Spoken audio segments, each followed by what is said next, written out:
नमस्कार मित्रों, मैं ज्योतिषाचार्य अभिषेक तिवारी आप सभी को धनतेरस की हार्दिक शुभकामनाएं एवं बधाई देता हूं। कार्तिक माह के कृष्ण पक्ष की त्रयोदशी तिथि के दिन समुद्र मंथन के समय भगवान धन्वंतरी अमृत कलश लेकर प्रकट हुए थे। इसीलिए इस तिथि को धनतेरस या धन त्रयोदशी के नाम से भी जाना जाता है। भारत सरकार ने धनतेरस को राष्ट्रीय आयुर्वेद दिवस के रूप में मनाने का निर्णय लिया है। जैन आगम में धनतेरस को धन्यतेरस या ध्यान तेरस भी कहा जाता है।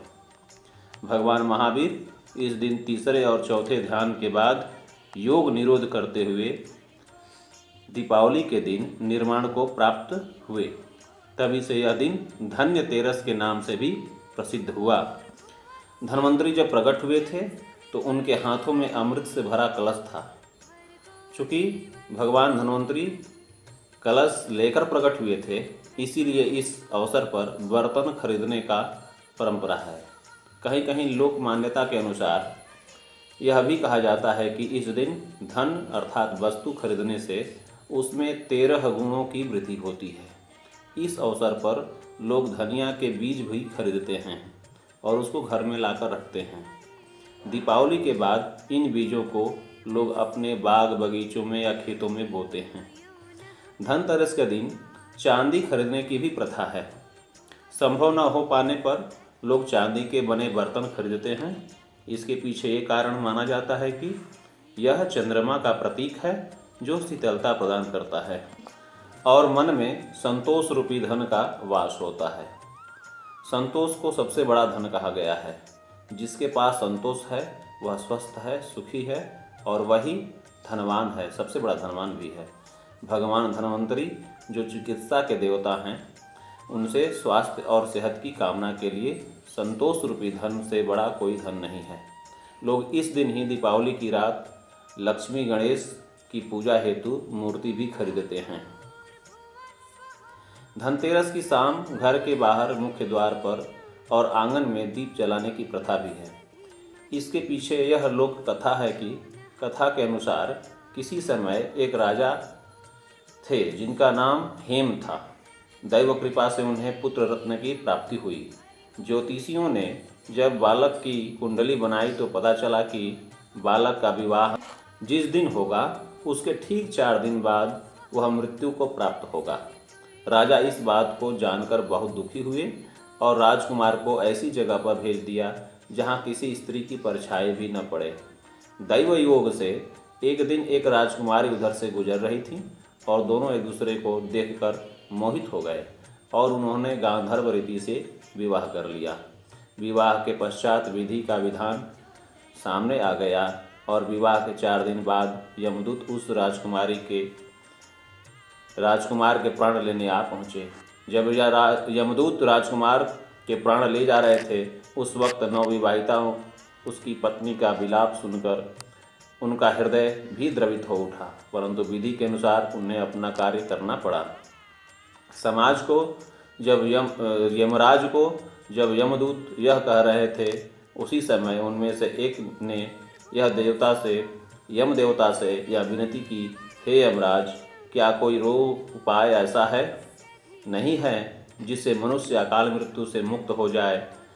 इसके दूत के इस प्रकार अनुरोध करने से यम देवता बोले तो यमराज बोले, हे दूत, अकाल मृत्यु तो कर्म की गति है, इससे मुक्ति का एक आसान तरीका है, मैं तुम्हें बताता हूँ। तो सुनो। कार्तिक कृष्ण पक्ष की त्रयोदशी रात को जो प्राणी मेरे नाम से पूजन करके दीपमाला दक्षिण दिशा की ओर भेंट करता है उसे अकाल मृत्यु का भय नहीं रहता है। यही कारण है कि लोग इस दिन घर से बाहर दक्षिण दिशा की ओर दीप जलाकर रखते हैं। इस दिन पीतल या चांदी के बर्तन खरीदने की परंपरा है। मान्यता है कि इस दिन जो भी खरीदारी होती है वह लाभकारी होता है। जानिए धनतेरस के दिन किन चीज़ों की खरीदारी करने से शुभ फल की प्राप्ति होती है। पहला, कुबेर यंत्र और महालक्ष्मी यंत्र। लक्ष्मी गणेश जी की मूर्ति। तीसरा, सोने चांदी के सिक्के खरीदना होता है शुभ। धनिये के बीज भी शुभ होता है। धनतेरस पर इन चीज़ों को खरीदारी नहीं करनी चाहिए, जैसे प्लास्टिक की चीज़ें, चीनी मिट्टी की बनी हुई बर्तनें, ये सब खरीदने से बरकत नहीं होती है। इस साल धनतेरस पर आप अपनी राशि के अनुसार खरीदारी करें। जानिए कि अपने राशि अनुसार कौन कौन सी चीज़ें खरीदना शुभकारी है, मंगलकारी है। मेष राशि के लिए सोना चांदी की वस्तु और जमीन। वृषभ राशि के लिए चांदी हीरा की वस्तु, जमीन, वाहन शुभ है। मिथुन राशि के लिए जमीन जायदाद, इलेक्ट्रॉनिक सामान, सोना चांदी की वस्तु इत्यादि। कर्क राशि सोना चांदी की वस्तु, शेयर मार्केट में निवेश और जमीन। सिंह राशि के लिए सोना, तांबा, फर्नीचर, शेयर मार्केट में निवेश इत्यादि। कन्या राशि के लिए सोना चांदी, इलेक्ट्रॉनिक सामान, जमीन इत्यादि। तुला राशि के लिए चांदी खरीद सकते हैं, शेयर मार्केट में निवेश कर सकते हैं और वाहन की खरीदारी भी कर सकते हैं। वाहन की खरीदारी से बचना चाहिए तुला राशि वालों को। वृश्चिक राशि सोना चांदी, जमीन और किसी भी तरह का निवेश कर सकते हैं। धनु राशि के लिए सोना, इलेक्ट्रॉनिक्स सामान और जमीन। मकर राशि के जातक चांदी, जमीन और इलेक्ट्रॉनिक सामान की खरीदारी कर सकते हैं। कुंभ राशि के जातक सोना चांदी की वस्तु और फिक्स डिपॉजिट कर सकते हैं। मीन राशि के जातक हर प्रकार के निवेश और खरीदारी कर सकते हैं। और मित्रों, अंत में आप यह अवश्य ध्यान रखें कि जो धन त्रयोदशी का त्यौहार है, यह त्यौहार केवल सोना चांदी, गहने इत्यादि खरीदने का ही त्यौहार नहीं है। इसका जो मूल्य उद्देश्य है, स्वास्थ्य धन की रक्षा करना, स्वास्थ्य धन को प्राप्त करना। अतः सब कुछ करते हुए भी हम अपने स्वास्थ्य के लिए, सुखी जीवन के लिए क्या करें, उस पर ध्यान देना चाहिए। और भगवान धन्वंतरी जो कि चिकित्सा के देवता हैं, उनकी अवश्य पूजन करना चाहिए।